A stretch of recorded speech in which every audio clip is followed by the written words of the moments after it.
Hello बच्चों, dream गोल class में आपका स्वागत है। और आज हम पढ़ रहे हैं बच्चों क्लास 8 मैथ चैप्टर नंबर 3।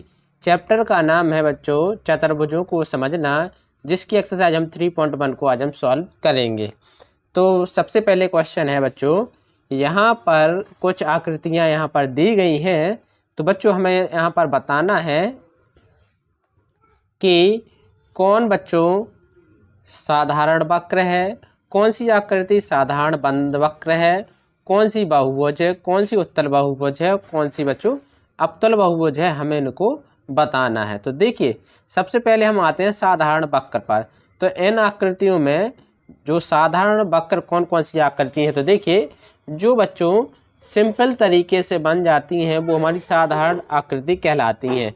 यानी जो हम पेन नहीं उठाएं उसको आकृति बनाएं, हम जो साधारण तरीके से बन जाएंगी वो साधारण वक्र कहलाएंगी। जैसे कि फर्स्ट, सेकंड और इसके बाद बच्चों थर्ड और फोर्थ और फिफ्थ, यानी फर्स्ट वाली, सेकंड वाली और यहाँ पर फिफ्थ वाली, सिक्स वाली और सेवेंथ वाली आकृति हमारी साधारण वक्र कहलाएगी।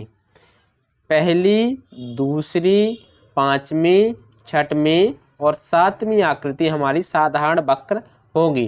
क्यों?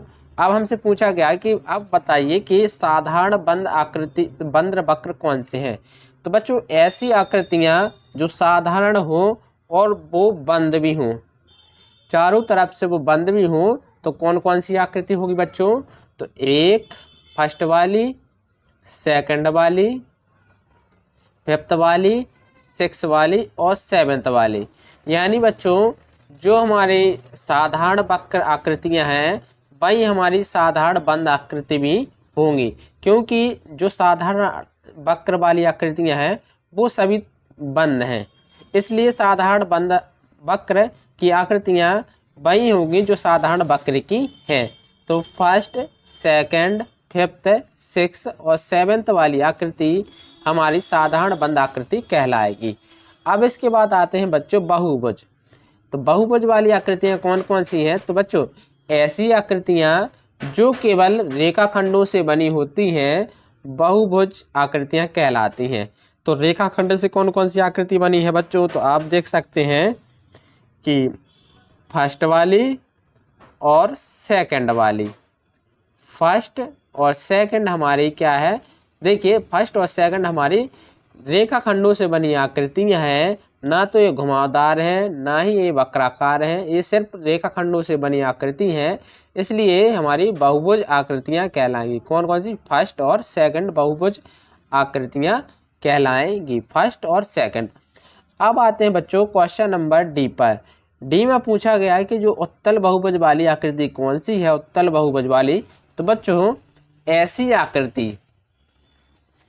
आकृति जिसके विकर्ण आकृति के अंदर स्थित होते हैं उत्तल बहुभुज आकृति कहलाती है। अब आप देखिए इसके जो विकर्ण हैं आप देख सकते हैं वो आकृति के अंदर हैं।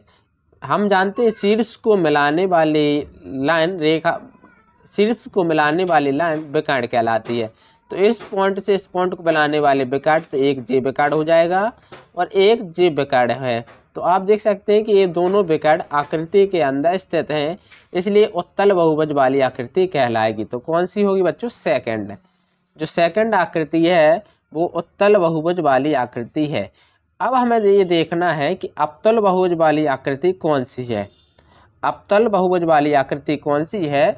तो आप देखिए अब अवतल बहुभुज वाली आकृति में जो रेखाखंड होते हैं वो हमारे क्या होते हैं?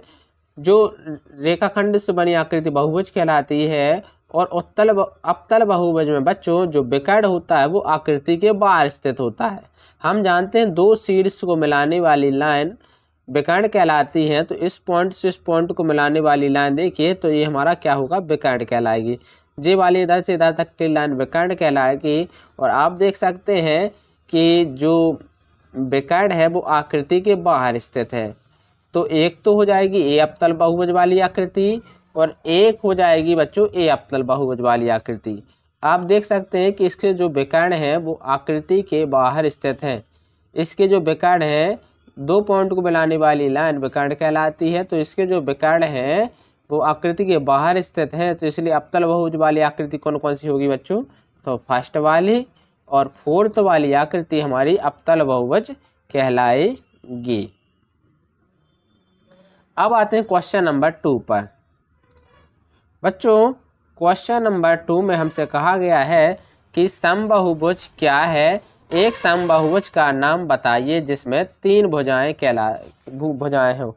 तो बच्चों सबसे पहले हम पढ़ते हैं कि समबाहुभुज क्या कहलाता है।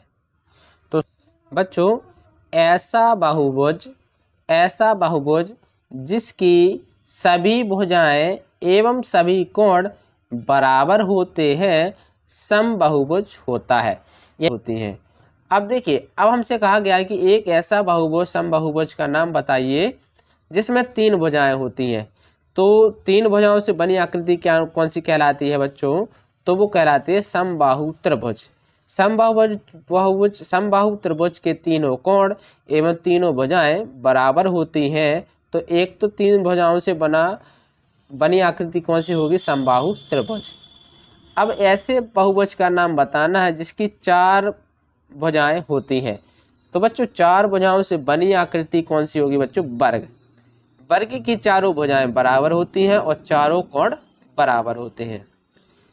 अब हमसे पूछा गया बच्चों कि 6 भुजाओं से बनी आकृति बताइए जो समबाहुभुज होती है। तो समबाहुभुज होती है तो समषट्भुज होती है। कौन सी आकृति होती है बच्चों? समषट्भुज। समषट्भुज के 6 कोण बराबर होते हैं और उसकी 6 ही भुजाएं बराबर होती है। तो आई होप बच्चों आपको ये वीडियो अच्छी लगी होगी, तो प्लीज़ लाइक एंड सब्सक्राइब करना ना भूलें। Thank you.